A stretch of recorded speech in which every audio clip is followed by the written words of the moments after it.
Roxanne always said you could date anyone, but she'd only marry a guy who was under 26. So, on my 26th birthday, Roxanne tricked me into flying 1,000 miles away while she proposed to the new intern. She had her bodyguards block the door, warning them, "Don't let Leo Dawes up here." But even after the proposal ceremony ended, I never showed up. That's when she started to panic. The live comments flew across the screen. What the hell is the main character doing? Doesn't he know Roxanne is just waiting for him to crash the proposal? She's going to be absolutely crushed. Seriously, sensitive people really need a love that's constant and unwavering. He's just changed.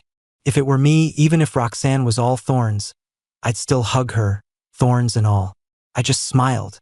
No tears, no drama. I turned around and boarded a flight out of the country. I guess the problem really is me. I admit it. I have changed. Roxanne was in a bad mood. I could feel it from the moment I woke up. When the alarm went off, I wasn't fully awake, but muscle memory had me reach out and turn it off. Then I rolled over, about to wrap my arms around her. Roxanne pulled away. I snapped awake and opened my eyes. All I saw was her back as she got dressed, facing away from me. The air around her was heavy as she walked out of the bedroom without a word. I sat there on the bed, confused, a pit forming in my stomach. I subconsciously glanced at the live comments. The feed had already exploded. Still spacing out? Roxanne is about to lose it. Wouldn't you be pissed if your husband just randomly slept with his back to you all night? Roxanne was up all night, staring at his back, on the verge of tears. My heart is breaking for her. Only an idiot like him could sleep like a log. So she was mad because I slept with my back to her last night? But I was just so tired. There was a problem at the event yesterday. The new intern was in charge of ordering the drinks. He got the date wrong. They were supposed to arrive yesterday. But when we called, the supplier said, "Your order is for the 17th, right? That's 2 days from now." I looked at the intern. His eyes reddened, and his voice immediately choked up. I don't know, how could this happen? I'm so stupid. I can't even do this one thing right. It's all my fault, but I didn't do it on purpose. Can you please not look at me like that? I'm exhausted. I'm so stressed.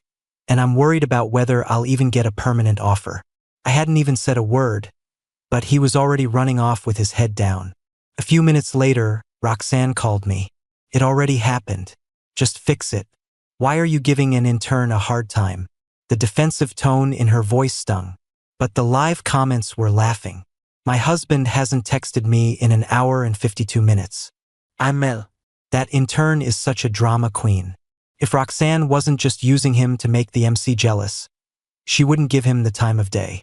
Does he really think he's special? LMAO, she has to be the most stubborn person in the world. Stop picking at the money tree. She's gonna pull all its leaves off. Look at that miserable expression. She needs her man to come comfort her. But how was I supposed to comfort her? A wave of helplessness washed over me. I opened my mouth several times, but no words came out. Ben ran over. "Leo, it's all set. I got in touch with our old supplier. They can bail us out, but they're short-staffed, so we'll have to unload the truck ourselves." I finally let out a breath of relief. To the person waiting silently on the other end of the line, I said, "Got it." I'm busse. Gotta go. That was not the response Roxanne wanted. I should have, as the comments suggested, dropped everything and run back to her. I should have told her that no matter what happened, she was the most important thing in the world. But I couldn't do it. Or rather, I was finding it harder and harder to do. The entire day, from setup to cleanup, left everyone exhausted. When I finally packed up and walked out of the venue, I saw Roxanne waiting by the side of the road. She was smoking a cigarette. Through the haze of smoke, she watched me with a detached gaze, as if looking at a complete stranger. I stopped in my tracks, suddenly afraid to walk over. Would she even acknowledge me? Would she slam the car door and speed off before I got close? Or would she hit me with a sarcastic, "Who are you? Do I know you?" I'd been through this so many times. I was supposed to chase her, humble myself, and grovel until her anger subsided. But I was just too tired. Right now, even forcing a smile felt like too much work. Just then, the intern, Ethan, ran out. Ms. Adler, you really came to pick me up? I was just kidding when I mentioned it. You're so nice to me. Come on, I'll take you for some amazing ramen. I saw Roxanne's lips curl into a slight smile. She opened the passenger door, holding it for Ethan as he got in. Then she walked around to the driver's side. Before closing her door, she paused for a few seconds. She was waiting for me to call out to her, waiting for me to aggressively kick the intern out, waiting for me to grab her wrist, ignore her feigned indifference, and tell her, "You're mine." But I didn't move. My legs felt like they were filled with lead. Finally, the car door slammed shut. Roxanne sped away. She didn't take Ethan home, nor did she go for ramen with him. She dropped him off at the side of the road, said something came up, and drove off. She didn't go home either. The car was parked in a lot. She just sat there, looking like a little girl who'd been abandoned. The live comments told me all of this. The MC is just too much. How long is he going to torture her? If he just called her, Roxanne would swallow her pride and go to him. But he won't even do that. He doesn't actually think she likes the intern, does he? Her love for him is bigger than anything. How can he not feel it? Yeah, I couldn't feel it. I often couldn't. I was just so tired. I just wanted to sleep. I didn't want to be startled awake in the middle of the night by her cold, creepy stare. Finally, I called her. "Roxanne, when are you coming back?" Roxanne didn't wait for me. By the time I finished getting ready and went downstairs, the car was gone. I called a rideshare and waited for a long time. Morning rush hour. In the end, I was late. I had just sat down when her internal line buzzed. "In my office. We need to talk." When I pushed open her office door, Ethan was there too. He was holding a pork bun up to Roxanne's lips. "This is so good, seriously. Ms. Adler, you have to try a bite." Roxanne was leaning back, looking disgusted. But when she saw me walk in, she froze, then took a dainty bite of the bun from Ethan's hand. I lowered my gaze, pretending not to see. "You wanted to see me?" The comments were still scrolling. The MC isn't even stopping them? Did he forget that she never eats anything with a filling? Roxanne is about to explode. Her fists are clenched. The corners of her eyes are red. If the intern weren't here, she'd probably be crying. This is so painful. I wish I could just jump into his body and give her a huge hug. Finally, Roxanne spoke. "For the upcoming architectural art exhibition, take someone off the list and add Ethan's name." What? I looked up, unable to believe what I was hearing. She met my gaze with a cold stare, her attitude telling me I hadn't misheard. Taking a deep breath, I asked, "Why?" Ethan spoke up timidly. "Leo, don't blame Ms. Adler. It was me. I really need this opportunity." "Shut up. I wasn't talking to you." My voice suddenly shot up into a roar. "Leo, I'm informing you, not negotiating with you. Just remove that guy, Ben. His performance is average anyway." Haha. Could her jealousy be any more obvious? Just because her husband was talking to Ben before he hung up on her yesterday? I can't. This is hilarious. I'm shipping this so hard. When will I ever find a love this sweet? Sweet? I licked my lips. The taste felt bitter. Ben was a good guy. He was hardworking and responsible, always the first to step up. His wife was pregnant and had to quit her job to stay home due to health issues. He told me that if he got the bonus from this project, he was going to set up the nursery. He said he couldn't give his child the best of everything, but he would damn well make sure he gave them the healthiest. I looked at Roxanne, then at Ethan standing behind her, feigning innocence with a hint of triumph. Finally, I gave in. "Take me off. Put him on instead. Don't you touch anyone else on the team." "Roxanne," I said, "don't you dare touch a single one of them." After saying my piece, I turned and walked out, leaving the office and the company behind.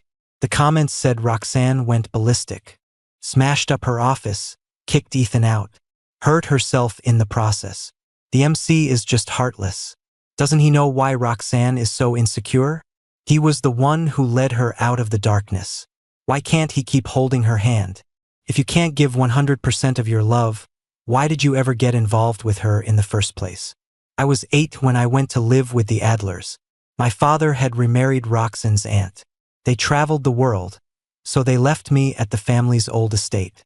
Though I was technically a young master of the Adler family, I was treated no better than the staff.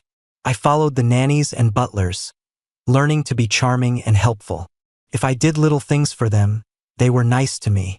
The first time I met Roxanne was at a family dinner. She came with her mother, looking like a precious little princess, with perfect manners and elegant conversation. But just because she didn't eat a piece of meat her mother put on her plate, her mother dragged her into an empty corner and bit down hard on her arm. "So you look down on me too, is that it? You're just like your ungrateful father. All you Adlers look down on me." She didn't cry or pull away, just stood there like a lifeless doll. It was so pitiful. So I gave her the only piece of chocolate I had. The nanny said it was imported, handmade, and very expensive. Once it was gone, it was gone. I'd been saving it, wanting to give it to my father when he came back. But in that moment, I felt like giving it to Roxanne was okay, too. And so, every time she came to the estate, I would give her the treats I had secretly saved. She would eat quietly while I chattered on. And then, she suddenly asked. It was the first time she had ever spoken to me. My eyes went wide. And then the bird flew away. The kitten missed, and I laughed so hard, and the kitten turned around and glared at me. Can you believe it? The kitten glared at me. Idiot. Yeah, the kitten was a real idiot. I meant you're the idiot. The days passed slowly. I was always waiting for my father to come back. When he didn't, I waited for Roxanne to visit. I saved up a lot of snacks and a belly full of stories. Then one day, Roxanne came, and with her came terrible news. My father and Roxanne's aunt had died in a car accident. I was 11. The Adlers wouldn't keep me anymore, and I had no other relatives. They decided to send me to an orphanage. I looked around at everyone, completely lost. I didn't understand how, in a single day, I could lose everything. Only Roxanne. She stepped forward and took my hand. I want him. After leaving the company, I went to a nearby coffee shop. I sat there for a long time. To be honest, it didn't matter to me whether I was in charge of the exhibition or not. It wasn't a job I liked. When I graduated, Roxanne suggested I come work at her company. I didn't agree at first, so she gave me the silent treatment. She didn't understand why I wouldn't accept.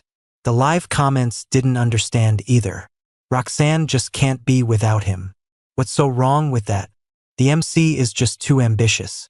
What's wrong with being a kept man, pampered by his girlfriend? He could live a life of leisure without ever working a day. I don't know what he's being so dramatic about. I wasn't being dramatic about anything. Roxanne was like a phantom cloud. She was unpredictable, and I could never truly reach her. I was always making her unhappy. When she was unhappy, she would delete my fingerprint from the door lock, change the password, and lock me out of the house. And I was so broke I didn't even have money for a place to stay. I wanted a job. At least if Roxanne threw me out, I wouldn't starve, die of thirst, or be homeless on the street. But I couldn't find one. For 3 months, I sent out countless resumes, but not a single company called me for an interview. My bank account was dangerously low. Finally, I went to Roxanne. Can I come work at your company? Roxanne looked down at me, a slight smile playing on her lips. I pushed my luck and asked to be in the software development department. Roxanne refused to even consider it and stuck me in the marketing department. I was in a department I wasn't good at, doing a job I wasn't good at. I figured maybe this is just what work is. You do your job, you get your paycheck. You shouldn't think too much and you don't need to. But I was never satisfied. I didn't want it to be just this. It took me a year to go from hesitation to determination. I was sure of it. I had to continue my studies. Now I have my acceptance letter. I have to go. I was always going to leave. After all these years, I knew one thing for sure. My place was not by Roxanne's side. Roxanne's call came in the afternoon. Her voice was calm, devoid of any emotion. Today's your birthday. I booked you a flight. Haven't you always wanted to see the ocean? You go on ahead. I'll join you when I'm done with work. I thought this might be my chance. After my birthday, I would tell Roxanne everything. She wouldn't want me to go, but she definitely wouldn't stop me. All I had to do was not look back. And so, I got on the plane and flew 1,000 miles away. I waited for Roxanne for 4 hours. I called her 3 times. None of them went through. On the 5th call, Roxanne's assistant answered. "Mr. Dawes? Is Ms. Adler there? She's preparing a proposal scene. She's going to propose to Ethan." The moment I heard those words, my ears started ringing. I was stunned for a long time. I hung up the phone and sat by the ocean. The live comments were all laughing. "Bet you feel stupid now. Seriously, does he have to lose her to realize what he had? Relax, it's just a test from Roxanne. As long as the MC rushes back to crash it, the proposal will be for him." A new message popped up on my phone. I clicked on it. It was 2 videos from one of Roxanne's friends. In the first one, you could only see Roxanne's profile as she leaned against the terrace railing, smoking. "Are you really going to propose to that intern? What about Leo?" She smiled coolly. "You don't get it. You can date anyone, but I only marry men under 26. Today is Leo's 26th birthday." 2 seconds of silence, then a roar of laughter. The second video showed Roxanne from behind. She stood before a line of bodyguards. She said sternly, "Get a good look at the person in this photo. You are not to let him up here." After the 2 videos was a text message. "Leo, you saw it. I'd advise you not to come back, or you'll just be embarrassing yourself." I didn't need the live comments to know that Roxanne was behind all of this. It was her usual tactic. A slap in the face, followed by a piece of candy. Push me to the brink, then let me fight my way back to prove my love for her. I had proven it so many times, but it never seemed to be enough. I remember my teacher telling us before the SATs that we had to learn to give up. Give up on the problems you can't solve no matter how hard you think. Allocate your energy to the questions you have a better chance with. Use your wisdom to trade for points. The SATs aren't about getting every question right, but about winning as many points as you can within the rules. I used to understand that. Then I forgot.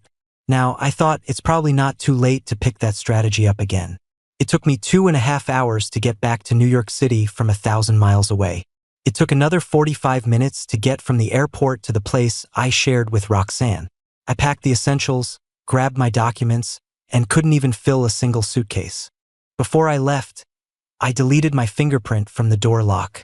It was a childish little act of revenge. I stood at the door and chuckled foolishly for a moment. Finally, I turned and left. An hour and a half later, I was at the airport. What the hell is the main character doing? Doesn't he know Roxanne is just waiting for him to crash the proposal? 30 minutes left. If he doesn't get there, she's gonna have to go through with it. What do you mean, go through with it? Can't you see she's already falling apart?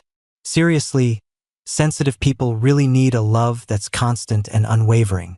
He's just changed. If it were me, even if Roxanne was all thorns, I'd still hug her, thorns and all. I lowered my gaze, then raised my head again. These comments were just like Roxanne. They had clipped my wings and shackled my feet. They told me Roxanne loved me. When I was 14, Roxanne left me stranded on the side of the road. The comments said it was my fault for helping another girl with her homework. Roxanne was jealous. But even then, she was worried about me. She hadn't really left, she had circled back and was following me from behind.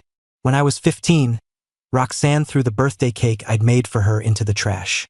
The comments were speechless. Roxanne wanted to carry his backpack for him. How could he say no? Doesn't he know he was rejecting a piece of her heart? When I was 16, it was time for me to confess my feelings to Roxanne. But she wouldn't accept. She would reject me countless times, and I had to persevere until she was satisfied. When I was 17, Roxanne finally said yes. The comments said she had finally softened up for me. When I was 18, she changed my college application. The comments said it was a test. What was more important, Roxanne or my future? For the first time, I broke down. My voice choked with sobs as I told her, "You're important. You're the most important. You're the most important person in the world to me. Without you, I don't know what would have happened to me. You gave me a place to live, you fed me, you clothed me, you paid my tuition. I'll do whatever you ask me to do. But Roxanne, I want to go to college there. Roxanne asked me, do you love me? Or are you just repaying me? I forced a smile. I love you. I didn't expect to run into Marcus Hahn at the airport. He was a few years older than Roxanne.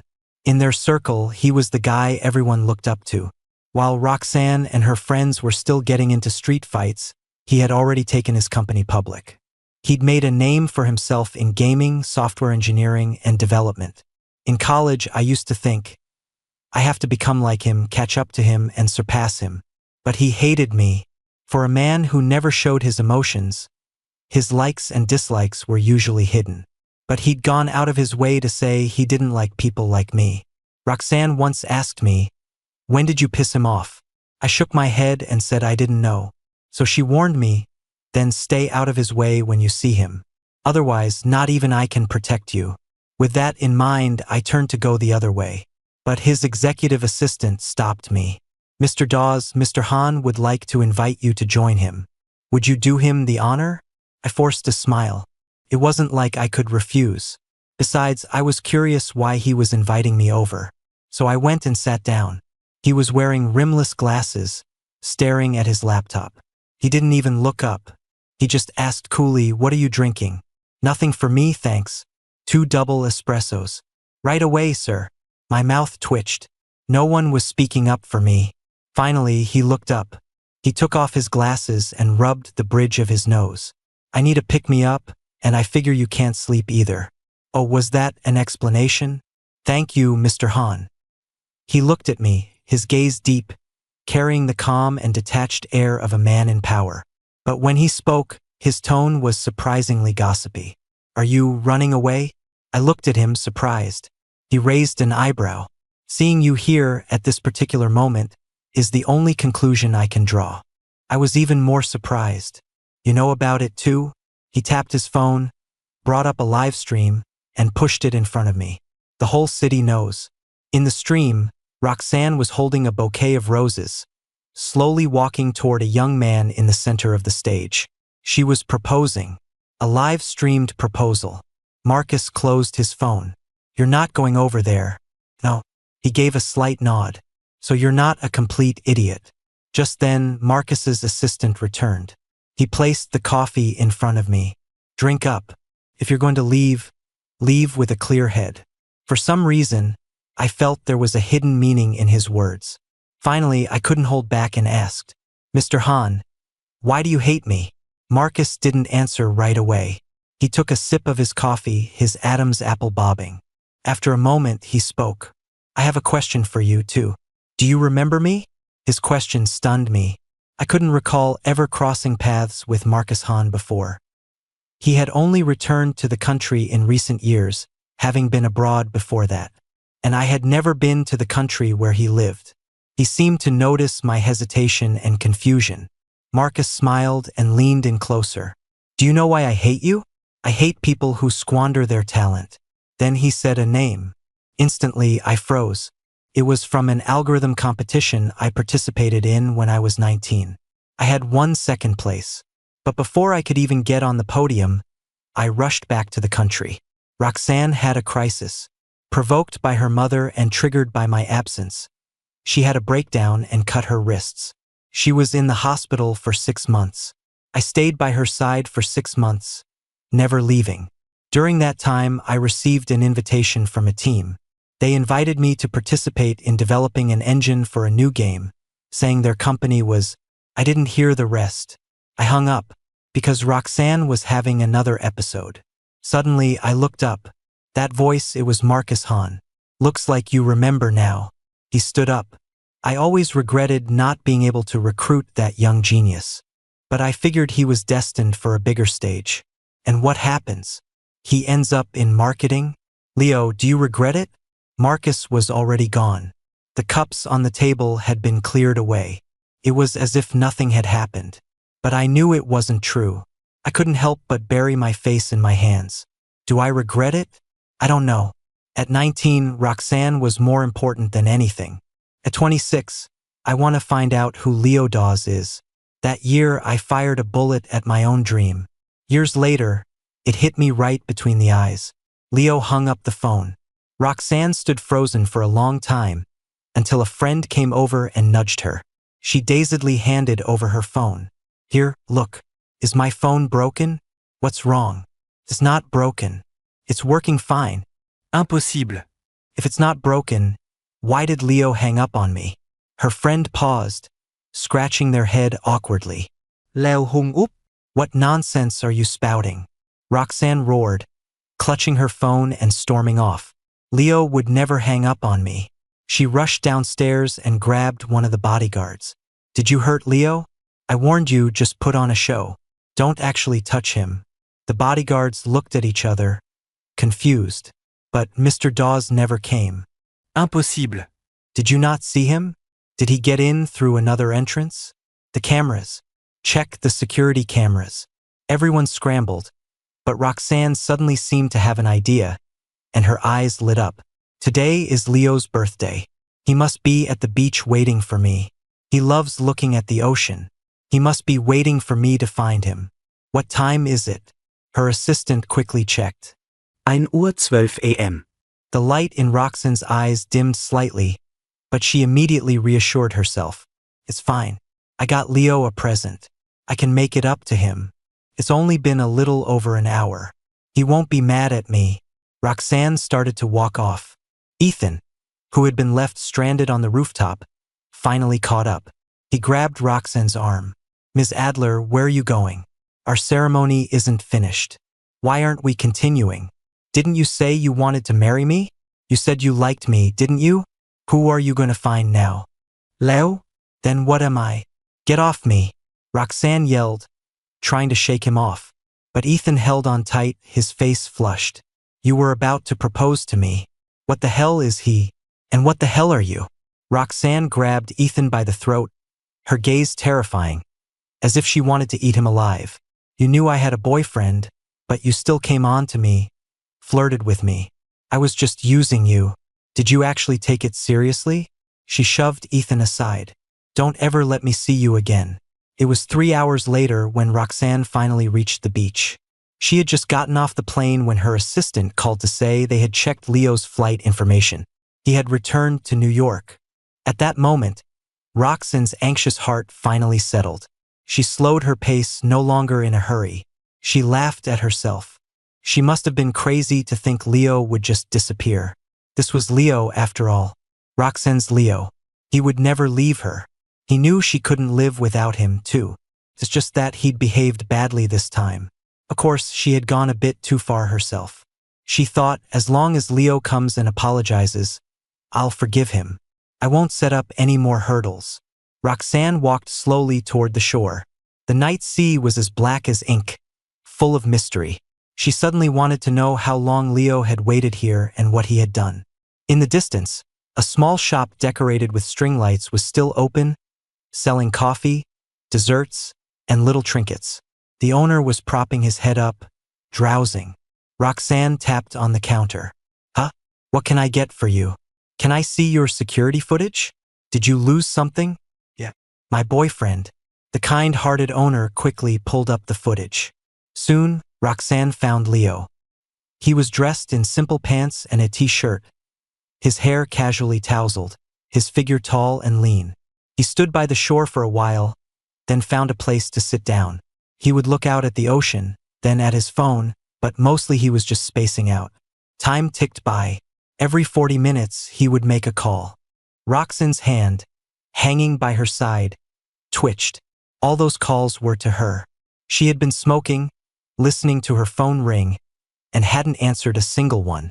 It had been a thrilling feeling.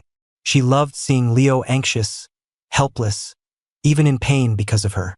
Leo's pain was the only way she could feel his love. But now, watching Leo's calmness on the monitor, Roxanne suddenly felt a sense of disconnect. There was no hysteria, no agony. It was as if he were just completing a task. Roxanne fast-forwarded the video. The things her friends had sent to Leo, it had all been her idea. She wanted Leo to be anxious, to be regretful. But what did she get? Nothing. Just the same dead calm stillness. In an instant, it was as if an invisible hand was squeezing Roxanne's throat. She couldn't figure out what was making her panic. It was suffocating. Like a massive storm was about to hit, the dark clouds pressing down, making it hard to breathe. In that moment, Roxanne had only one thought. She had to see Leo. But Leo was gone. Flight records showed that Leo had returned to New York City. But he wasn't at home and he wasn't at the office. Where else could he have gone? Roxanne sat in the living room from midnight until dawn. Her assistant, wiping away sweat, shook his head. "Ms. Adler, I'll keep sending people to look." Roxanne's face was dark as she threw the glass in her hand against the wall. "Stop looking. Let him go. If he dares to run away from home, he better be prepared for the consequences." This time, Leo had truly made her angry. She wanted to see where else in this city Leo could possibly go besides her side. "It's my 13th day in my new country. I left in such a hurry, with the dramatic air of someone abandoning everything to start anew. But I knew that all this decisiveness was just a way to break through my own psychological fear. I am terrified of leaving. Moving from one place to another has always been painful for me. As a child, my living situation was unstable. No matter where I went, it felt like I was living on someone else's charity. I would carve out a small space for myself. All my things were piled up there, my sense of security was there. After Roxanne took me in, I did the same thing. She was disgusted. "Why can't you hang your clothes up properly? You've turned a perfectly good room into a dog kennel." She forced me to change. I was obedient. I changed everything, at least on the surface. But in reality, after all these years, the only thing that truly belonged to me could fit into one small suitcase. To be able to pick up that suitcase and leave, that was both the contingency I had always prepared for and the thing I had always dreaded. This time, I didn't give myself much time to think. I pushed myself to this point, and it turned out not to be so bad. Finding an apartment, getting familiar with the area, buying things. Once you start doing them, none of these things are that hard. And then, on the 8th day, I suddenly realized I couldn't see the live comments anymore. That day, my birthday, I didn't crash the proposal. Instead, I chose to leave the country. The comments started cursing me. They demanded to know why I couldn't be nicer to Roxanne. She was so tragic, so pitiful. She had finally given her heart to someone. So why couldn't I hold it carefully? Why did I have to hurt her and make her sad? The comments grew denser, more numerous. They urged me to go back, to find Roxanne, to apologize, to save her, to love her. They crashed over me like a tidal wave, almost drowning me. I buried myself under the covers, shut my eyes, and plugged my ears. I forced myself to ignore them, to blur everything in front of me. I was busy. I had a lot to do. Finding a place wasn't easy. People will always try to rip off a newcomer. They take advantage of you because you don't know the market, because you don't know your way around. They inflate prices and pass off junk as quality. I looked at many places, made a lot of comparisons, and finally made a decision. Those first few days, I was so exhausted I could fall asleep the moment I lay down. Before drifting off, I'd think to myself that something felt missing. It wasn't until the next morning, as I sat up in bed, that I suddenly realized there were fewer comments. Just a few sparse ones shouting, "Roxanne is starting to have sleepless nights. What the hell does he want? Is he trying to drive her to her death? He's going to regret this. He'll pay for what he's done." I looked away and got up to wash my face. A rented room isn't a home. But when the landlord handed me the keys, my eyes suddenly welled up. I wanted to buy a throw blanket for the sofa and a pillow so I could curl up and read. The desk needed a lamp, and maybe I could fit a small vase there. I wanted to buy a big bowl, big enough to put all my food into one dish. That's how I wanted to eat. Maybe I could put a rug by the bed. It would feel so nice to step on it with bare feet. I ran all over the place, walked for miles. Everything I brought back to my apartment was carefully chosen. The days went by, and every place my feet had touched became etched in my memory. The streets, the shops, the people. I was starting to get to know this place. Until the 8th day. I was sitting and quietly drinking a cup of coffee. A skateboarder zipped by. A street performer started to sing. A cool breeze brushed past, and I stood up to leave. Suddenly, I realized the live comments were gone.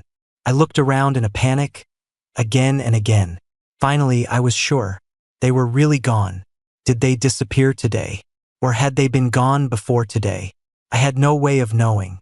But in that moment, I suddenly lost control. I squatted down on the sidewalk, wrapped my arms around myself, and sobbed. 8 days. Just 8 days. The comments that had floated before my eyes for decades were gone. So all these years, what had trapped me? The comments, Roxanne, or myself? Roxanne didn't truly realize Leo was gone until a month and a half later.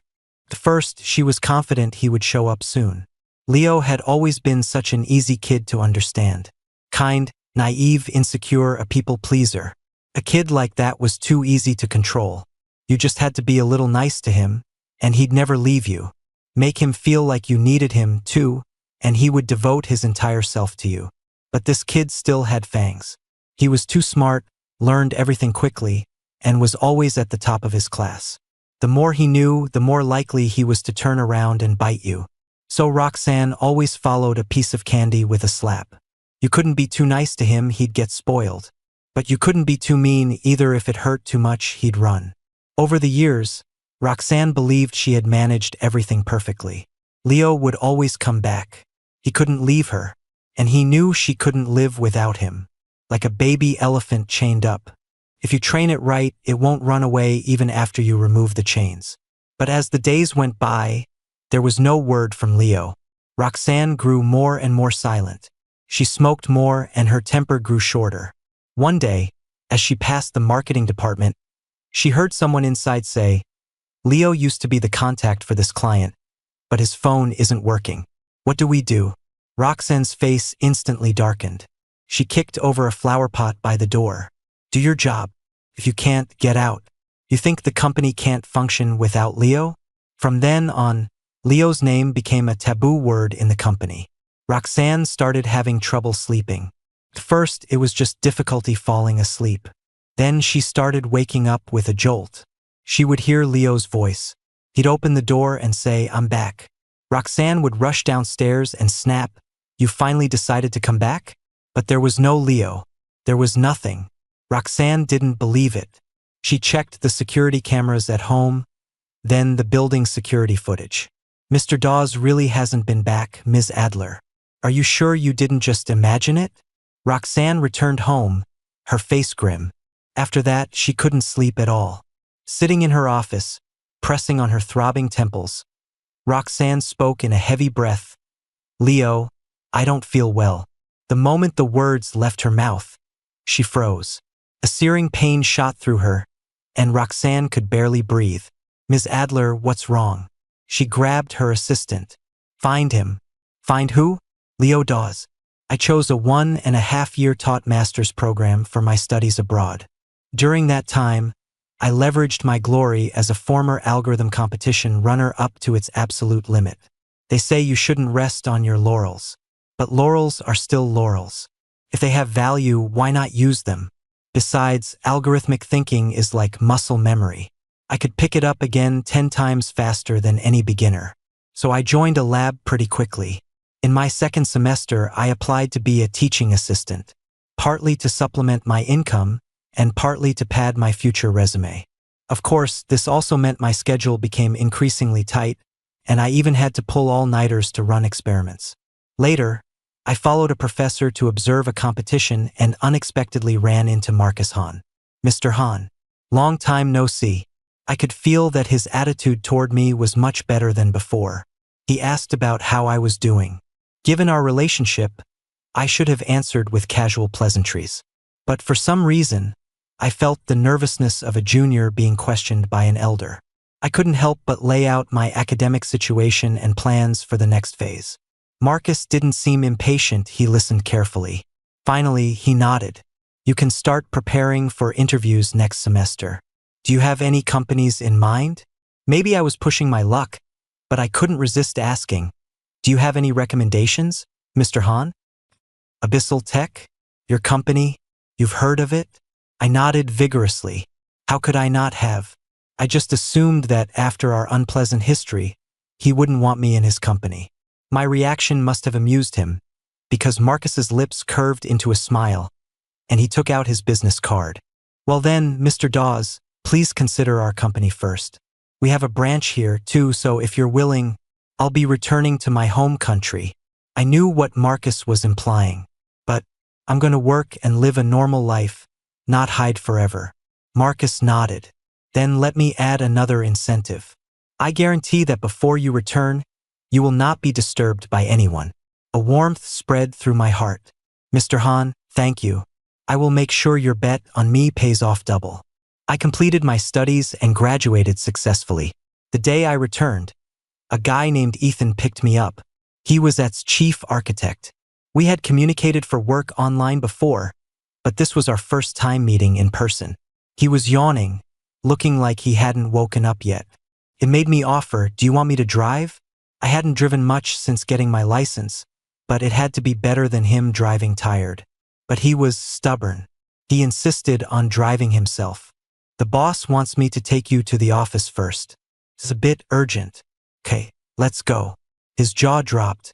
You just got off a plane, you haven't even signed an employment contract, and you have to start working. Aren't you going to curse the evils of capitalism? Or are you just being polite because I'm here? It's okay, you can curse. I can cover my ears. From just those few sentences, I could tell how deep his resentment ran. I couldn't help but ask, how many all-nighters have you pulled? I shouldn't have asked. He almost burst into tears. How many all-nighters? Why don't you ask how many days it's been since I've been home? My wife has already started telling everyone I'm her free-range husband. At the time, I just felt sorry for him. It wasn't until I faced the same work-life crisis that I finally understood. My 7-figure salary was well earned. I ran into Roxanne 4 months after returning to the country. This city is huge. Bumping into someone by chance is really not easy. That day, I was just dead tired and went downstairs to buy a coffee. As we passed each other, someone suddenly grabbed my arm. Leo? The voice was hoarse, raspy, and almost distorted. I turned and saw Roxanne. Thin, haggard, with an exhaustion she could barely conceal. But my gaze was calm, and my heart was just as peaceful. I could even manage a smile and a nod. Long time no see. Then I gently pulled my arm away. Goodbye. I didn't think much of the chance encounter. But as I was getting ready to leave work, Marcus Han knocked on my desk. Roxanne is downstairs. I looked up, startled. Sorry, I'll go talk to her. But Marcus stopped me. I'm telling you this so you know you can take the private elevator if you don't want to see her. I thought for a moment. It's okay. I have to see her eventually. Leo, Roxanne has been looking for you like crazy this past year and a half. Marcus's words stunned me. I remembered, when I first left the country, I was terrified that Roxanne would suddenly appear in front of me. I would often wake up with a start, constantly feeling like someone was behind me. It wasn't until Marcus gave me his promise that I finally relaxed. Slowly, I started to think I had been overthinking things, making myself out to be more important than I was. Roxanne and I just had a bad breakup. We would go our separate ways. And if we met again, we'd just be acquaintances who nod at each other. Until now, hearing Marcus say this. From the very beginning, he nodded. I was the one who hid your flight information. Otherwise, Roxanne probably would have found me long ago. Over the past year and a half, she's done a lot of crazy things. She got a college student named Ethan expelled. She had her mother committed to a psychiatric hospital. She was jointly removed from the board of directors for physically assaulting people on several occasions. Now she's just drowning herself in hedonism, living day to day. But the one thing she hasn't given up on is finding you. I checked the security footage. She followed you all the way to the company, asked the front desk for your name, and confirmed it several times. The reason she didn't do anything when she saw you is probably because she couldn't process it. I've heard she's been having hallucinations. I was dazed for a long time. Marcus didn't leave. He pulled up a chair and sat across from me. My hands on the desk slowly tightened into fists. I looked up at him. Boss, what do I do? Marcus suddenly smiled. I have to say, I'm very gratified. His goal was probably to tease me, and it worked. I actually smiled. How could I? Maybe I would have in the past. But I've grown up, haven't I? He stood up. Come on, I'll take you home. Roxanne waited for me for 3 days. That was the limit of her patience. On the afternoon of the third day, she tried to force her way in. Marcus told me not to worry about anything and just focus on creating value for him. He chose to call the police. Roxanne was taken away. Because she had hit one of the security guards, she was detained for 7 days. After 7 days, she didn't show up again. I wasn't naive enough to think she had learned her lesson, and I couldn't keep hiding every time I went out. In the end, I decided to take the initiative and ask her to meet. I called her. The moment I said, "Hello," she laughed. Marcus Hahn. So it was Marcus Hahn. He's the one who took you, who hid you. No wonder I couldn't find you no matter how hard I looked. Leo, how dare you? You're mine. You can only be mine. Once, Roxanne was the one who held the power of life and death over me. I was her marionette, and she controlled my every move. I loved her, and I was afraid of her. Later, I thought maybe I didn't love her at all. Maybe it was just an emotional attachment born from fear. Then later, I thought that admitting I did love her once wasn't such a big deal. Now, hearing her words, I couldn't help but hiss. A bit cringe. Okay, let's meet. Come to the office tomorrow at noon. Someone will bring you to me. Without waiting for her to continue, I hung up. My home turf, surrounded by a bunch of overworked, resentful corporate drones. Call me a coward, I don't care. I refused to believe she could do anything to me here. The next day at noon, Roxanne arrived while I was eating my lunch. She stared at me, her gaze fierce. I was completely unaffected. Have a seat in there. Give me 5 minutes. I shoveled rice into my mouth while keeping an eye on a running program. By the time I finished the last bite, the program had finished running. I got up and went into the conference room. The moment the door closed, Roxanne suddenly moved toward me. Don't make a scene. I pointed the object in my hand at her.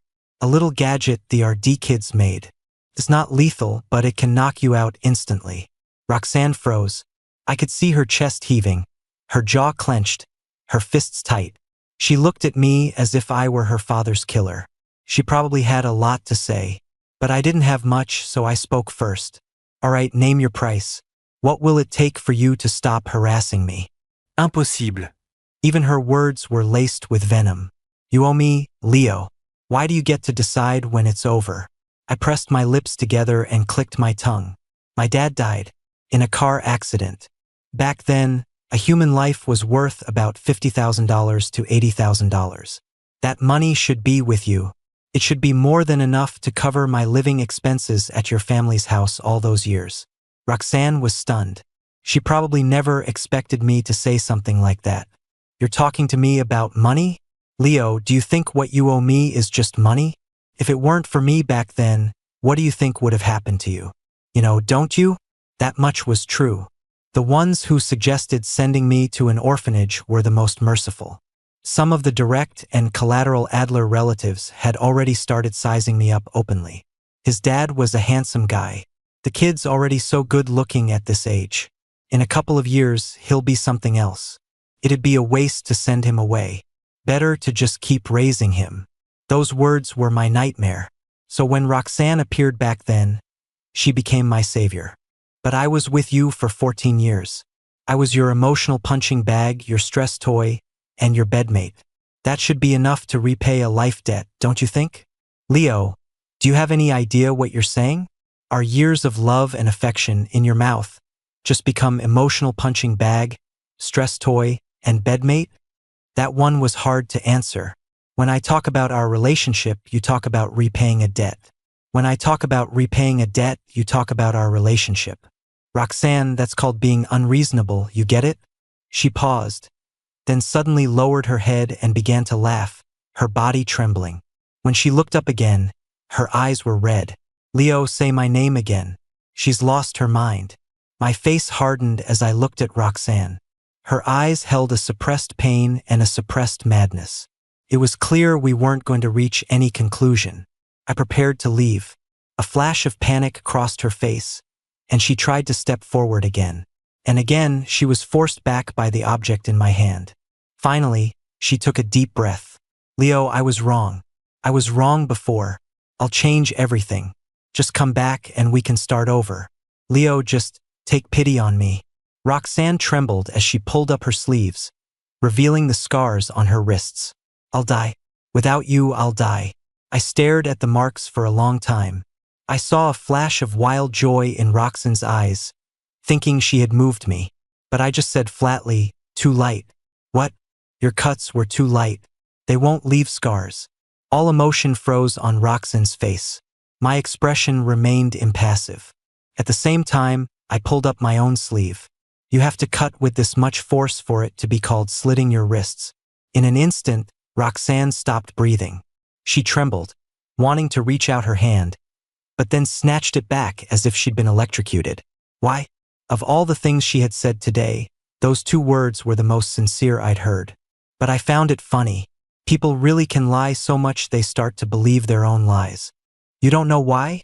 Are you saying you don't know when I cut my wrists? Or is there a single scar here whose story you don't know? You know all of it. In fact, my willingness to slit my wrists rather than leave you was the proof that I loved you, right? Maybe neither Roxanne nor I were completely normal people. There was a time when I thought the life or death agony between us was the norm. You only know love through pain. The deeper the pain, the deeper the love. But it wasn't until I saw a bigger world and met more people that I suddenly realized that's not how it is. My therapist said that the reconciliation after a heated argument triggers a dopamine rush 300% higher than normal interaction, and this psychological addiction can make people mistake pain for love. But pain only breeds submission. Only real love can breed the flesh and blood that allows you to grow tall and wild. When a relationship needs to be irrigated with blood, it is absolutely a counterfeit of love. Roxanne, there's only one reason I left you. I'm trying to survive. If we stay together, I'll either kill myself or kill you. No, Roxanne almost shrieked. No, Leo, it's not like that. You're just angry. Come back. We can start over. I'll go to the beach with you. Roxanne. I interrupted her. The one who likes to look at the ocean is you, not me. Finally, this is the last time we will ever meet. Your stalking, harassment, forced entry, assault, and your extreme behavior today, I will submit all of it to the authorities. The company's legal team will build a legal firewall for me within 24 hours. After that, you will receive a written warning. From then on, every instance of you harassing me will result in legal consequences. Roxanne didn't believe it. She chased my car, struggling against the police officers who were taking her away, pressing against the car window. I didn't even get out. She sent me messages, and each one received an automated reply. Nth harassment incident recorded and synced with police. Next incident will trigger public security penalties. She found where I lived and tried to drug me. I tossed her in return and used my last ounce of strength to call the police. Roxanne was in illegal possession of a controlled substance. To trace its source, the police searched her residence and found a modified secret room in her basement. Based on the items purchased, it was clear she had intended to kidnap and imprison someone long-term. Even though she only managed to drug you, the secret room and the items inside can be used as objective evidence. Illegal detention, intentional injury, attempted rape, and illegal possession of a controlled substance with multiple charges, she won't get off easy. Marcus told me this while watching me closely. He wasn't just talking about Roxanne, he was also telling me what could have happened to me if things had gone differently. I felt a bit helpless. Well, it didn't happen. I've been working out and lifting weights, not for nothing. It was just a bit sudden, but I fought back pretty well. And I'm supposed to praise you for that? I nodded. I think so. Marcus laughed, exasperated. I only needed to cooperate with the police for the follow-up. The company's legal team handled the rest. They said Roxanne kept demanding to see me and asked if I would go. I didn't even look up. No. Life was busy and fulfilling. One day, as I was walking into the office, the young woman at the front desk stopped me. Leo, there's a letter for you here. A guy named Ethan asked me to give it to you. Ethan? I was very surprised. I had almost forgotten who he was. What could he be writing to me about? But I opened it anyway. Said, Leo, thank you. And I'm sorry. He wrote that after Roxanne got drunk, he had tried to get close to her. to force the issue and make her take responsibility for him. But not only did Roxanne do nothing, she flew into a rage and had him expelled from school. The love he thought he had was gone. His dream of marrying Rich was shattered, and he didn't even get his degree. Ethan was lost for a while. With my return and Roxanne's renewed obsession with me, his thoughts turned to extremes. A knife, a target, he was heading for Roxanne. That day Roxanne followed me and I called the police. She had screamed, eyes red, "You might as well just kill me." You said, "It's not worth throwing away my life for you." Leo, if it weren't for you, I definitely would have thrown my life away. So thank you. Closing the letter, I couldn't help but smile. My colleague Ethan asked me, "What are you smiling about?" "Nothing. Just suddenly remembered a quote." "What quote?" "I acknowledge all of yesterday's sorrows, but I refuse to let them define tomorrow's dawn." Ethan blinked, then suddenly yelled, "Marcus, you monster. You've driven another one insane." I paused, then burst out laughing. Laughter is contagious. Before long, everyone in the office was laughing. I looked out the window. I acknowledge all of yesterday's sorrows, but I refuse to let them define tomorrow's dawn. From this moment on, my bones are the branches of a new magnolia. My heart is a nebula pulling itself back together, and every beat resets the countdown. Infinite seconds remaining until I'm reborn.